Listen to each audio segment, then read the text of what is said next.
मोदी साहब इस्लाम धर्म को हिंदू धर्म से बांट के, सिख धर्म को दूसरी जातियों से बांट के, ये तुम्हारी दुकानदारी अब ज्यादा दिन चलने वाली नहीं। जो जय श्री राम के नारे टी राजा के साथ या किसी के साथ में लगा रहे हैं, वो लोग हैं जो इस देश के संविधान को नष्ट करना चाहते हैं। ठीक है, हम बटे हुए हैं, कोई SC ST OBC मिनॉरिटीज, ये हमारे छोटे छोटे सेक्शंस हैं, लेकिन जब ये मुट्ठी बनती है ना, तब आपने किसान आंदोलन पे तमाशा देख लिया 30-31 साल के बाद क्या सीन था वो। मोदी जी, अगर अब भी समझ में नहीं आया, ये जो समाज इकट्ठा हो गया है, ये 2024 में आपकी औकात 56 इंची है, मेरे को नहीं पता है भी है कि नहीं है, वो जरूर दिखाए। बल्कि बानों के हथियारों को छोड़ दिया जाता है, तो ये एक बड़ी शर्म की बात थी। बड़ा दुख हुआ इस बात का।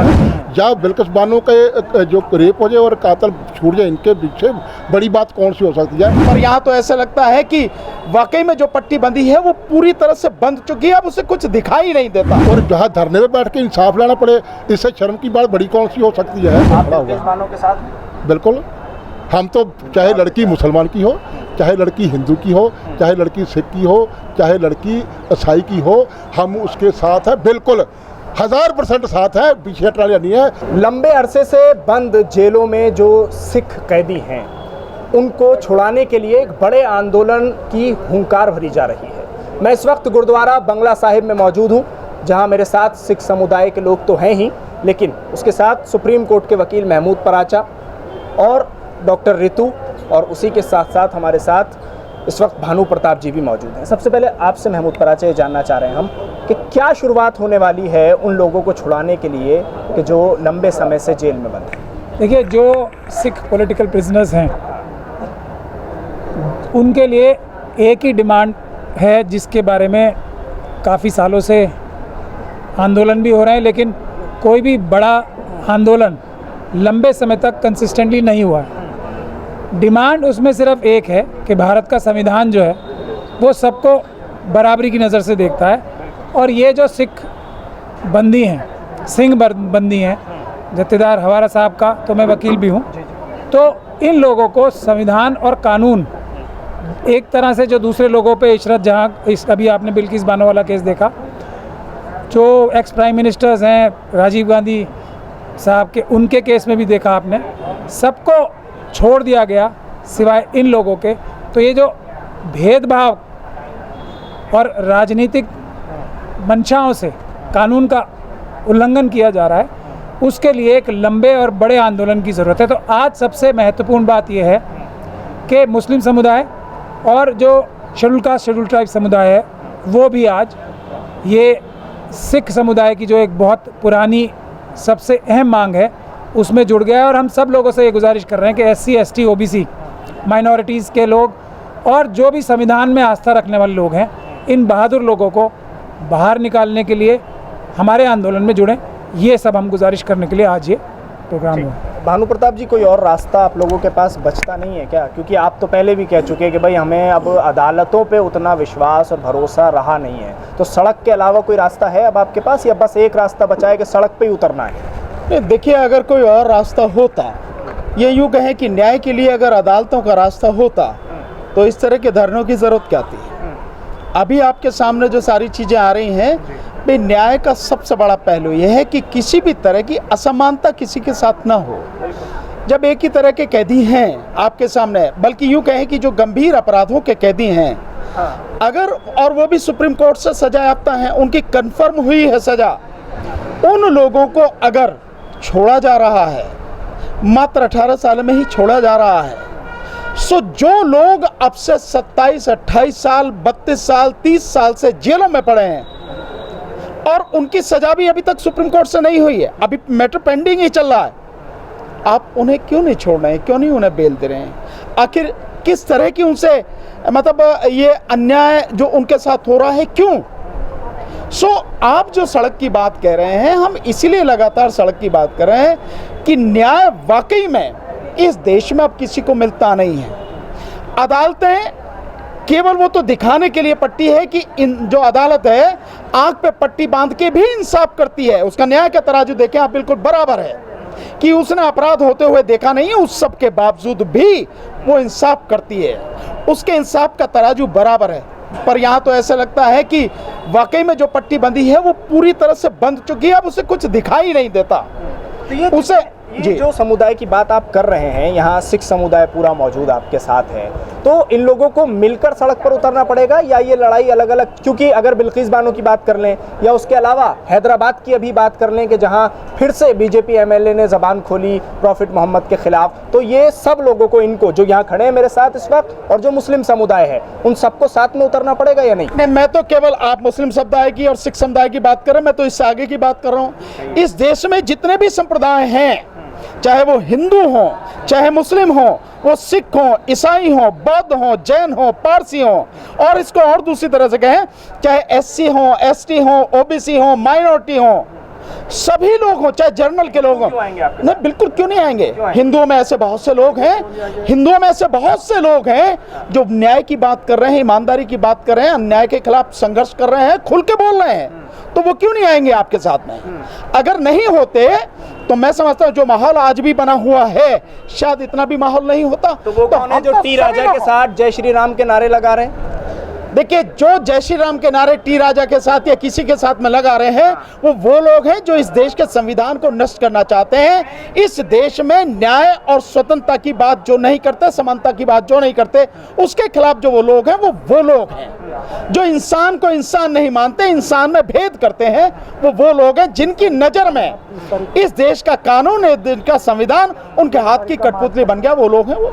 मैं आपसे जान रहा हूँ, क्योंकि आप अभी कह रहे थे कि भाई क्यों नहीं आएंगे हिंदू हमारे साथ, ज़रूर आएंगे। तो आप जिस लड़ाई को लड़ने जा रहे हैं, शुरुआत करने जा रहे हैं, और 30 तारीख को आप एक प्रोग्राम भी करने जा रहे हैं रैली के तौर पर, उसमें आपके साथ हिंदू आएंगे या आप उन्हें जोड़ेंगे अपने साथ? देखो, ऐसे है कि हमें, हमारा एक्सपीरियंस है, हम लोग 1 महीने से बैठे हैं जहाँ पर मुस्लिम, हिंदू, सिख, ईसाई, जैनी, बौद्धी बहुत सारे लोग आए हुए हैं। इसलिए इंसाफ पसंद, चाहे वो हिंदू है, सिख है, मुस्लिम है, सब आएंगे जहाँ पे, और सब बंदी सिंहों की या बाकी कैदी जो जिनके ऊपर धक्का हो रहा है उनके पास आएंगे। और मैं तो हैरान हूँ कि अभी इन भाइयों ने बोला है कि बोला यहाँ पे कि 4 महीने रेप हो जाए और जहाँ धरने में बैठ के इंसाफ लेना पड़े, इससे शर्म की बात बड़ी कौन सी हो सकती है? या बिल्किस बानो के जो रेप हो जाए और कातल छूट जाए, इनके पीछे बड़ी बात कौन सी हो सकती है?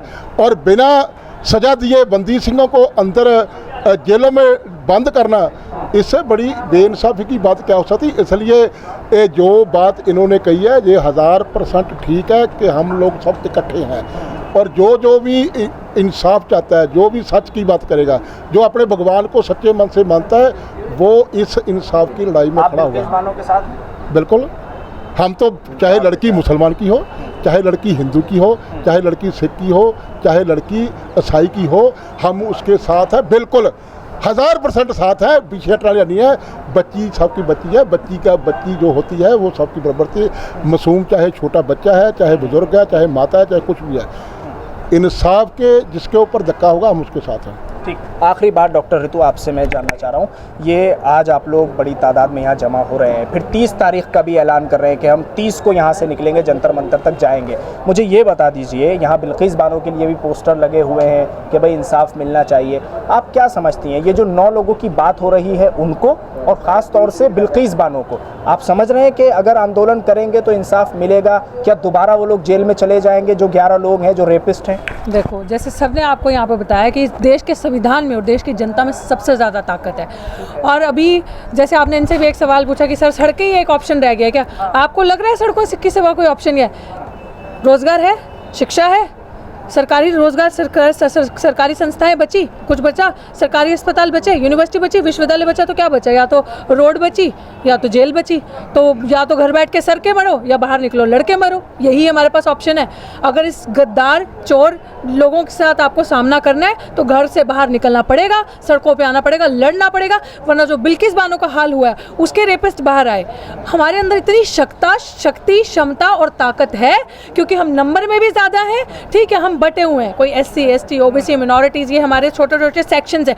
लेकिन जब ये मुट्ठी बनती है ना, तब आपने किसान आंदोलन पे तमाशा देख लिया 30-31 साल के बाद क्या क्या सीन था वो।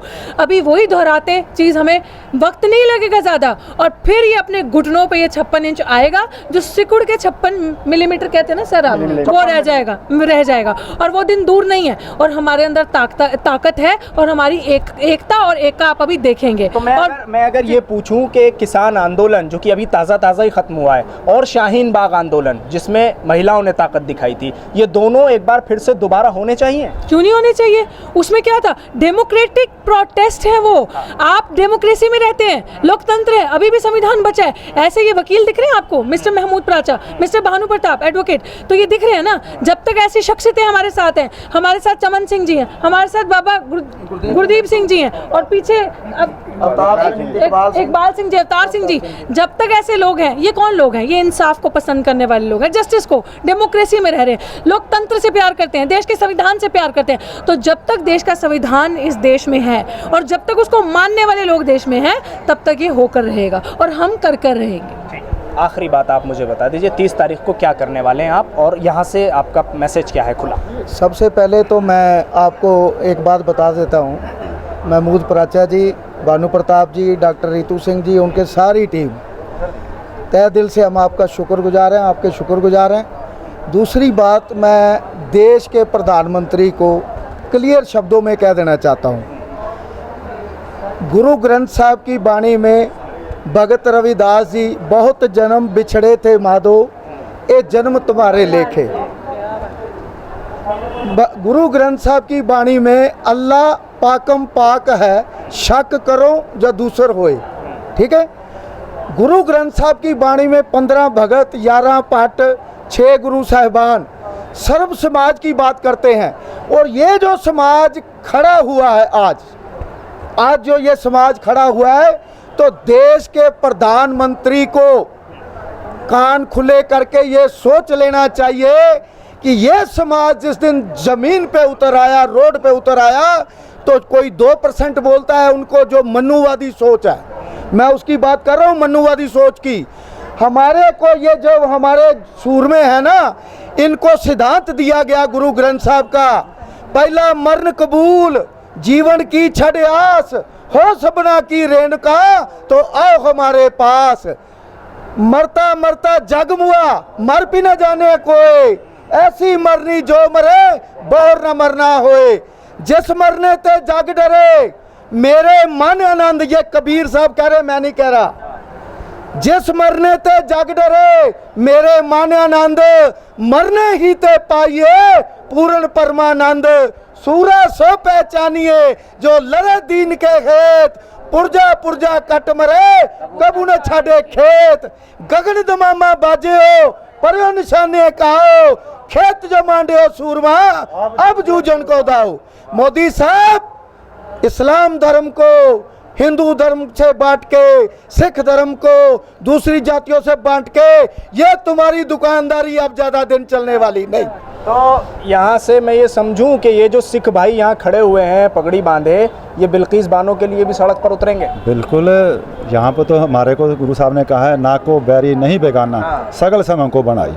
हम तो हमारा ये भारत है और वो हमारे भारत की बेटी है, चाहे वो हिंदू है या सिख है या मुसलमान कोई भी है, तो हमारा सबका फ़र्ज़ बनता है, हर भारतीय का फ़र्ज़ बनता है, सिख का नहीं बनता, हाँ सबका फ़र्ज़ बनता है। तो जब उसके साथ अत्याचार हुआ, हम तो सोच रहे थे कि भारत में सिर्फ बंदी सिखों की बात चल रही है, कि इनको आज़ाद, ये बात जो पूरे वर्ल्ड में चल रही है कि प्रधानमंत्री जी कुछ अब करेंगे, इनको छोड़ेंगे, पर अचानक देखते हैं ये बिल्किस बानो के हथियारों को छोड़ दिया जाता है। तो ये एक बड़ी शर्म की बात थी, बड़ा दुख हुआ इस बात का। झटका सा तो लगा होगा? झटका पूरा जोर का झटका धीरे से लगे, तो वो झटका लगा। एक इतिहास से मैसेज दे देता हूँ मैं, नरेंद्र मोदी जी सुन लो। हमारी कौम का हीरो हरी सिंह नलुआ, हरी सिंह नलुआ इस्लाम धर्म से, वो हमारे देश की बच्ची जिसका नाम बानो था, उसने हरी सिंह नलुए के जो करतब थे युद्ध में देखे, उसने कहा हरी सिंह नलुए को, मैं अपनी कोख से एक तेरे जैसा शेर पैदा करना चाहती हूँ, तेरे से निकाह करना चाहती हूँ। तो ये हमारे जोधे गुरु गोविंद सिंह के पुत्र का किरदार देखो, हरी सिंह नलुए ने उसी वक्त शाल मंगवाई, शाल डाल के बोला आज से तू मेरी माँ है, मैं तेरा बेटा हूँ। ये किरदार है गुरु गोविंद सिंह के सिखों का। मोदी जी, अगर अब भी समझ में नहीं आया, ये जो समाज इकट्ठा हो गया है, ये 2024 में आपकी औकात 56 इंची है, मेरे को नहीं पता है भी है कि नहीं है, वो जरूर दिखाएगा। चलिए, बहुत शुक्रिया आप लोगों का बातचीत करने के लिए। तो ये तमाम लोग जो इस वक्त यहाँ गुरुद्वारा बंगला साहिब में मौजूद हैं, इन्होंने एक मैसेज तो खुले तौर पर दे दिया है कि सड़क पर ज़रूर उतरेंगे और सड़क पर उतरकर खास तौर से अब 30 अगस्त को एक बड़ा आंदोलन करने वाले हैं और बंगला साहिब से जंतर मंतर तक एक बड़ी रैली निकालने वाले हैं।